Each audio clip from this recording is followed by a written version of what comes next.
नमस्कार दोस्तों, मैं ज्योतिष आचार्य अभय आपका अपने चैनल अभय ज्योतिष में अभिनंदन करता हूँ। तो दोस्तों, आज का ये ज्योतिष कार्यक्रम मीन राशि वालों के लिए रहेगा। तो आइए जानते हैं उनका सितंबर 2024 कैसा गुजरेगा। तो बात करेंगे कार्य क्षेत्र को लेकर। करियर के दृष्टिकोण से यह महीना मध्य रहने की संभावना है। यदि आप नौकरी करते हैं तो आपको अपने साथ काम करने वाले सहकर्मियों का पूरा सहयोग प्राप्त होगा। देवगुरु बृहस्पति, जो कि आपके दसम भाव के स्वामी हैं, पूरे महीने तीसरे भाव में विराजमान रहेंगे। आप जितनी मेहनत करेंगे उसके अनुपात में आपको लाभ मिलेगा, लेकिन आपको अपने आलस्य की प्रवृत्ति से बचना होगा, क्योंकि इसकी वजह से आप अनेक समस्याओं को जन्म दे सकते हैं। आपके सहकर्मी आपको हर काम में मदद करेंगे और आपके काम को सही समय पर सही तरीके से पूरा होने में उनका योगदान महत्वपूर्ण रहेगा। छठे भाव के स्वामी सूर्य महाराज महीने के पूर्वार्ध में षष्ठ भाव में विराजमान रहेंगे, जिससे आप विरोधियों को पटखनी देने और चुनौतियों को दरकिनार कर अपने कार्य क्षेत्र में सफलता अर्जित करेंगे। महीने के उत्तरार्ध में 16 सितंबर को सूर्य सप्तम भाव में चले जाएंगे, जहां पर पहले से ही केतु विराजमान है और उनके ऊपर मंगल और बृहस्पति की दृष्टि भी होगी, जिससे नौकरी में अच्छी पदोन्नति के योग बन सकते हैं। बस आपको अपने काम को और बेहतर बनाने की दिशा में निरंतर प्रयास करते रहना होगा। व्यापार करने वाले जातकों की बात करें तो यह महीना अनेक चुनौतियों के बावजूद लाभ प्रदान कर सकता है। बात करें इनके आर्थिक क्षेत्र को लेकर। यदि आपकी आर्थिक स्थिति को देखा जाए तो यह महीना आपके लिए उतार चढ़ाव से भरा रहने की संभावना है। महीने की शुरुआत में बुध महाराज पंचम भाव में बैठकर एकादश भाव को पूर्ण स्वतंत्र दृष्टि से देखेंगे, जिससे आपको व्यापार से और अन्य स्थितियों से लाभ प्राप्त हो सकता है। इसके अधिक देवगुरु बृहस्पति महाराज पूरे महीने तीसरे भाव में बैठकर आपके एकादश भाव को देखेंगे और आपकी आर्थिक उन्नति करेंगे। मंगल महाराज चौथे भाव में बैठकर पारिवारिक धन से कोई नई संपत्ति अर्जित करने में सफलता प्रदान कर सकते हैं। कोई अचल संपत्ति खरीदने के योग भी बन सकते हैं और मंगल की दृष्टि आपके सप्तम भाव और एकादश भाव पर होने से व्यापार में सफलता और अच्छे आर्थिक लाभ के योग बनेंगे। लेकिन महीने की शुरुआत में सूर्य महाराज छठे भाव से द्वादश भाव में दृष्टि डालेंगे, जिससे कुछ खर्च होंगे, लेकिन सरकारी क्षेत्र से लाभ मिल सकता है। लेकिन वक्री शनि महाराज पूरे महीने आपके द्वादश भाव में बने रहकर आपके लगातार खर्चों को बनाए रखेंगे, जिन्हें नियंत्रण में रखना आपके लिए टेढ़ी खीर समान होगा।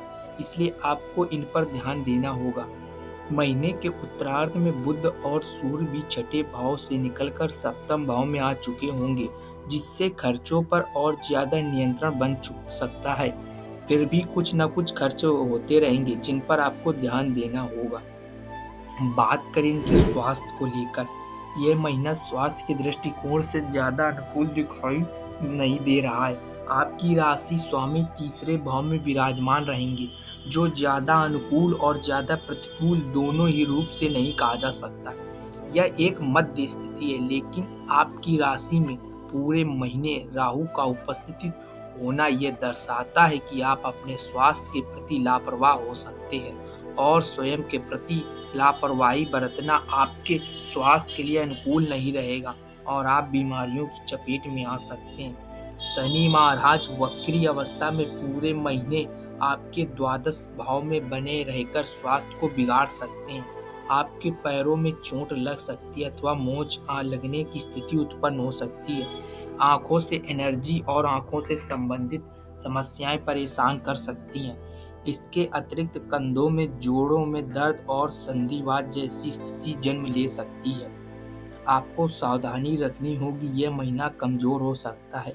आप स्वयं ही अपना ध्यान रखकर स्वयं को बेहतर बना सकते हैं। तो दोस्तों, बात करें कि प्रेम वैवाहिक के क्षेत्र को लेकर कैसा रहेगा ये महीना। यदि आप किसी प्रेम संबंध में हैं तो यह महीना आपके लिए ठीक ठाक रहने की संभावना है। महीने की शुरुआत में बुध महाराज आपके पंचम भाव में विराजमान रहेंगे, जो आपके प्रेम प्रदर्शन को मजबूत बनाएंगे। आप अपने प्यार का भरपूर इजहार करेंगे, जिससे आपकी प्रियतम के दिल में आपके लिए विशेष जगह बनेगी। आपसी मीठी बातों से आपका रिश्ता और परिपक्व होगा। 4 सितंबर से यही बुध छठे भाव में चले जाएंगे, जिससे कुछ कहा सुनी और आपसी संघर्ष हो सकता है। एक दूसरे की उल्टी सीधी बातों को न कहें। इस दौरान आपका कोई मित्र आपके सहयोग की भूमिका निभा पाएगा और आपके रिश्ते को और बेहतर अच्छे ढंग से बनाने में आपकी मदद करेगा। लेकिन यह महीना आपको यह समझाएगी कि आपको एक दूसरे को पर्याप्त समय और महत्व देना चाहिए। विवाहित जातकों की बात करें तो महीने के पूर्वार्ध में शुक्रवार के केतु एक साथ सप्तम भाव में विराजमान रहेंगे और जिनके ऊपर मंगल और बृहस्पति की दृष्टि रहेगी। इसलिए रिश्ते में रोमांस भी होगा, लेकिन कहासुनी और शक गलतफहमियां जैसी स्थिति बन रही है। बुध 23 सितंबर से सप्तम भाव में आकर आपके रिश्ते को मजबूत बनाएंगे। बात करें इनके पारिवारिक क्षेत्र को लेकर यह महीना कैसा रहे। यह महीना पारिवारिक तौर पर मध्य रूप से फलदायक रहने की संभावना है। दूसरे भाव के स्वामी मंगल महाराज पूरे महीने आपके चतुर्थ भाव में विराजमान होंगे, जिससे कुटुंब के लोगों का पूरा ध्यान आपके मकान पर और आपकी संपत्ति पर हो सकता है। इसलिए लेकर कुछ विचार विमर्श भी हो सकते हैं और मुंह जबानी जरूर हो सकती है। द्वादश भाव में बैठे वक्री शनि की दृष्टि पूरे महीने दूसरे भाव पर होने से आपको बाहरी व्यक्तियों के परिवार में हस्तक्षेप से बचना चाहिए, अन्यथा समस्याएं हो सकती हैं। आपके दादा और आपके परदादा के मध्य से आपको कुछ धन प्राप्त होने और पारिवारिक संपत्ति प्राप्त होने के योग बनते दिखाई दे रहे हैं, लेकिन परिवार में कुछ अशांति बनी रह सकती है। चौथे भाव के स्वामी बुध महाराज महीने की शुरुआती 4 दिनों में पंचम भाव में और उसके बाद 23 सितंबर तक छठे भाव में और फिर 23 सितंबर से सप्तम भाव में रहेंगे, जिससे परिवार में सुख और शांति लेकर आएगी। तो दोस्तों, बात करें उपाय के बारे में जो आपको सितंबर माह में अपनाने चाहिए। आपको एक अच्छी गुणवत्ता वाला पुखराज रत्न सोने की मुद्रिका में जुड़वाकर शुक्ल पक्ष की गुरुवार को दोपहर के समय में अपनी तर्जनी उंगली पर पहनना चाहिए। उत्तम स्वास्थ्य प्राप्त करने के लिए श्री विष्णु सहस्त्रनाम स्तोत्र का नियमित पाठ करें। किसी बड़ी समस्या या संकट से जूझ रहे हैं तो श्री काल भैरव अष्टक का पाठ अवश्य करें। आपको शनिवार के दिन चमेली के तेल का दीपक जलाकर संध्या काल में 7 बार श्री हनुमान चालीसा का पाठ करना परम लाभदायक रहेगा। तो दोस्तों, ये यहाँ पे जो ये दिया गया दैनिक राशि फल है, ये आपकी चंद्र गणना पर आधारित था।